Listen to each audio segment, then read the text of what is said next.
I just finished my first month's trading, and today I'm sharing with you 3 mistakes that I made so you can save your time, money, and frustration. First mistake I made was trading based on my account balance. So I would be setting my stop losses a little bit wider so I didn't lose again, or I would trail it very quickly because I was afraid to lose more money, or I would be aiming for ridiculous targets. So this would be all dependent on whether I was losing or whether I was winning.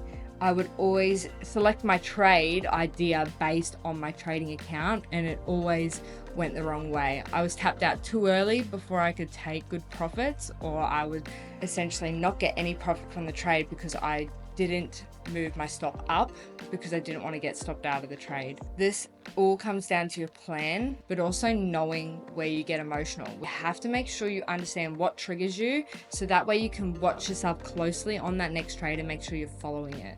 Make sure you're not making this mistake of setting parameters based on how you're feeling rather than what the market is actually telling you. Mistake number 2, trading in choppy markets. Now, I still struggle with this, and most of these mistakes that I'm actually mentioning, I'm probably going to be struggling with for a little bit.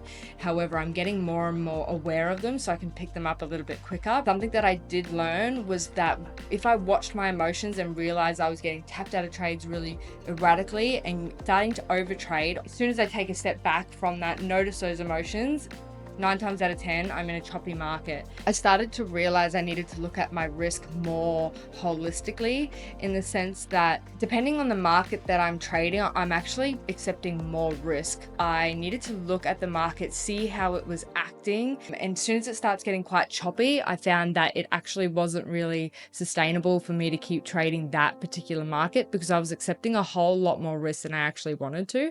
But this took me a long time because getting caught up in a choppy market meant I was getting quite emotional and started revenge trading because it all was happening too quickly.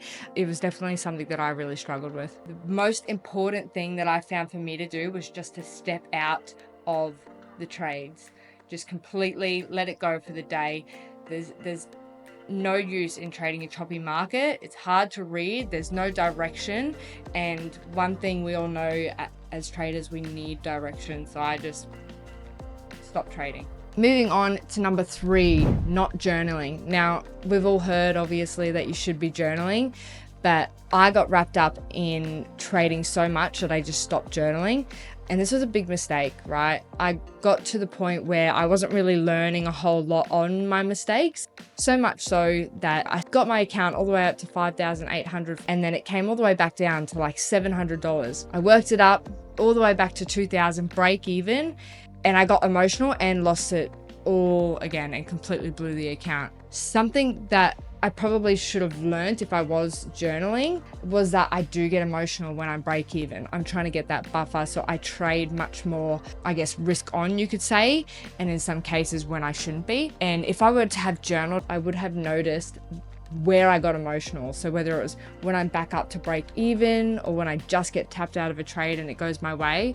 If I had just known that I do get emotional around that area, and I would have picked it up earlier if I was journaling, I would have learned a whole lot quicker to keep an eye on how I'm acting around that point in time. Now, something that I just want to add to this before I finish up the video is I read a book recently. It's called Same as Ever, and I think a lot of traders would actually benefit from reading this book. But he talks about this scientist who was doing some studies on dogs. They would salivate when a bell would ring because they knew food was coming, but they went through a traumatic event where a flood happened. A lot of dogs died. Some survived, but they had to swim miles essentially to survive. And after that, their old behaviors weren't there anymore. So when that bell rang, they didn't salivate. That trained behavior was no longer there. I guess the reason why I'm bringing this up is something that I realized when I was kind of putting down all my mistakes that I made, was that sometimes we don't learn from our mistakes until there's enough pain or enough trauma for us to really learn from them. And when I built my account all the way up and it slowly dwindled down and I built it back up again, and I just lost it very, very quickly, I felt like it was kind of meant to be, because I needed that harsh slap in the face to really realize my issues. And I guess the reason why I'm saying this is because you're going to make mistakes. I made heaps of mistakes, and I knew I was going to, but I think it still takes a toll. So I just want to let anybody who is learning how to trade right now, I just wanted to let you know that be open to making mistakes.